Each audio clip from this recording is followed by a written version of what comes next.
Bismillahirrahmanirrahim. RAB Official mempersembahkan.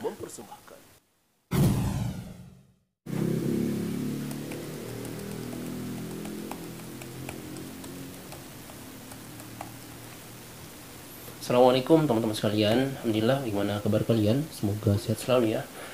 Teman-teman sekalian, hari ini di spesial momen Hari Pahlawan, aku akan bahas tentang sosok-sosok pahlawan menurut versi aku ya.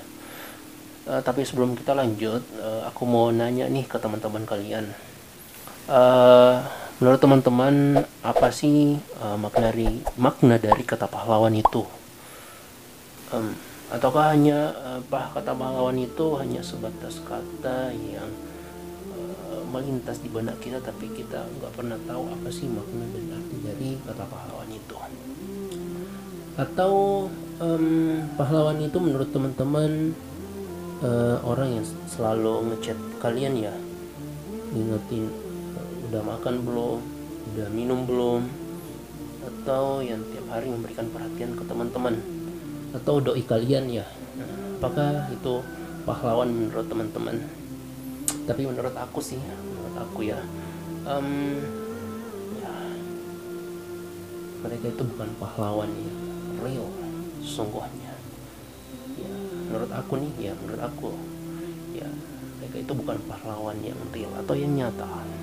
Pahlawan yang betul-betul nyata ketika mereka doi-doi kalian ya datang ke rumah Anda masing-masing dan tanya tuh ke bapak Anda atau ibu Anda ya, maksud kedatangannya untuk ya mengenalkan kalian. Itu dari pahlawan menurut aku.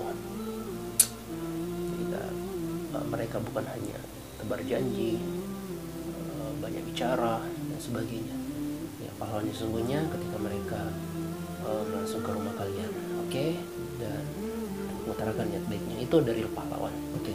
Next, itu cuman intermezzo ya teman-teman. Kita lanjut. Oke, dalam Kamus Besar Bahasa Indonesia, kata pahlawan ini dimaknai sebagai orang yang gigih, orang yang kuat, dan atau orang yang memiliki keberanian, kegigihan dalam mempertahankan atau memperjuangkan kebenaran. Ini makna kata pahlawan dari Kamus Besar Bahasa Indonesia. Oke teman-teman sekalian, kalau kita bahas lebih jauh lagi, banyak sekali pahlawan-pahlawan yang bisa kita sebutkan. Kalau lebih luas lagi kita membahasnya. Tapi dalam video kali ini aku cuma menyebutkan 4 sosok pahlawan menurut versi aku. Sebenarnya banyak, tapi menurut versi aku ada 4. Yang pertama, pahlawan yang pertama adalah Nabi Muhammad SAW. Ya, Rasulullah SAW. Ini the real pahlawan yang pertama. Karena sosok Nabi Muhammad SAW selain dikagumi oleh umatnya atau kita sebagai umat Islam, menjadi juga sosok yang dikagumi oleh orang-orang di luar Muslim. Contohnya, ya, kalau kita melihat di barat sana, Michael Hart, seorang sejarawan yang terkemuka, ya, menulis buku The 100 atau 100 tokoh yang paling berpengaruh dalam sejarah dunia. Michael Hart ini menempatkan Rasulullah SAW di posisi pertama sebagai tokoh yang paling berpengaruh. Nah, ini adalah the real pahlawan. Contoh yang perlu kita ambil banyak teladan dari Rasulullah SAW. Kenapa sih Michael Hart menempatkan Rasulullah SAW sebagai sosok yang paling berpengaruh? Kalau kita bahas lebih jauh teman-teman sekalian, ini panjang. Tapi memang Rasulullah SAW sebagai sosok pahlawan dalam segi aspek kehidupan, bernegara, masyarakat, keluarga dan sebagainya. Semua pada sosok Rasulullah SAW. Nah, yang kedua, kalau bukan sosok Rasulullah SAW yang gigih dan kuat memperjuangkan Islam, iya sekarang kita mungkin nggak bisa merasakan nikmat Islam ini. Mungkin kita tidak bisa merasakan nikmat Islam, tapi berkat kegigihan Rasulullah SAW, memperjuangkan agama ini sampai tersebar ke seluruh penjuru dunia. Ingatlah kita ketika perang Uhud, ketika Rasulullah SAW terluka, gigi beliau patah. Ya, ini berkat. Ini untuk siapa? Ini demi perjuangan untuk kita semua, demi tegaknya agama Islam. Ya, jadi wajar kalau Rasulullah SAW merupakan sosok dari pahlawan, dan padanya beliau ada kudus dan contoh yang nyata. Bukankah dalam hadis disebutkan, ya, nama bu itu diutami memakarim akhlak. Aku diutus, Rasulullah diutus kecuali untuk menyempurnakan akhlak. Pada diri beliau ada akhlak yang terbaik. Pada beliau kita belajar banyak hikmah dan kita mencontoh beliau agar kita selamat. Yang kedua, teman-teman sekalian, sosok pahlawan yang kedua, orang tua kita, ayah kita, ibu dan ayah kita. Mereka adalah sosok pahlawan terbaik dalam mengisi ruang-ruang kehidupan kita. Ibu kita mengandung kita selama 9 bulan, melahirkan kita, menyapi kita, merawat kita sampai besar sekarang. Ya, mereka dengan ikhlas merawat kita. Mereka adalah pahlawan-pahlawan dalam keseharian kita. Ayah kita membanting tulang cari nafkah dan rezeki untuk kita semua. Ini adalah mereka sosok dari pahlawan dalam kehidupan kita. Makanya mari kita berbakti kepada kedua orang tua kita. Mereka adalah sosok dari pahlawan dalam kehidupan kita. Mari kita berbakti kepada mereka, doakan mereka.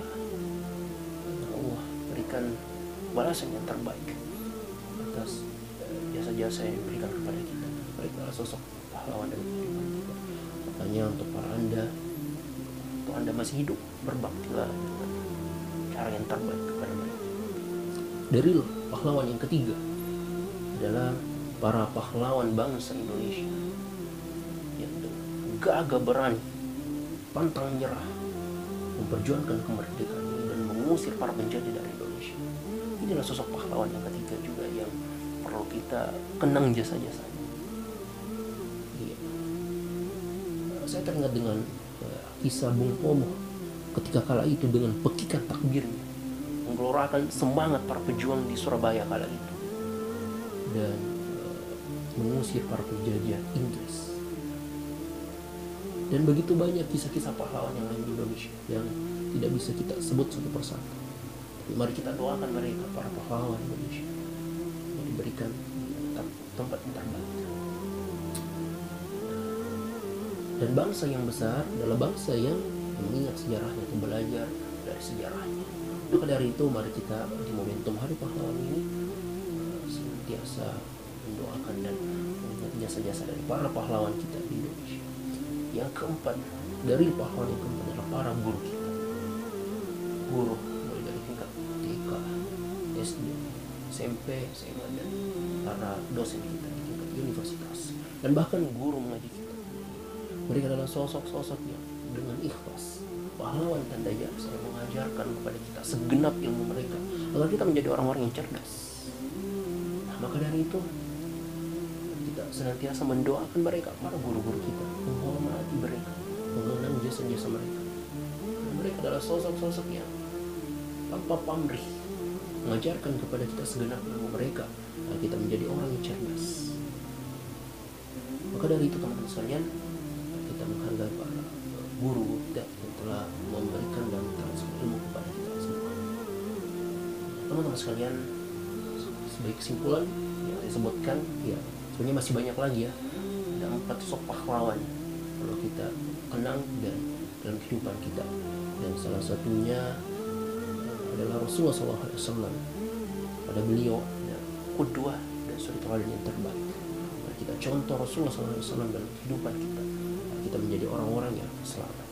Teman-teman sekalian, marilah kita mulai detik ini, saat ini, berusaha menjadi orang-orang yang mengambil peran dan bagian menjadi pahlawan, sosok-sosok pahlawan dalam lingkungan kita. Mari kita menjadi sosok-sosok pahlawan penebar kebaikan dalam kehidupan dan keseharian kita, agar kita menjadi orang-orang yang dikenang karena kebaikan dan kepahlawanan kita dalam menebar kebaikan. Barakallahu fikum. Assalamualaikum warahmatullahi wabarakatuh.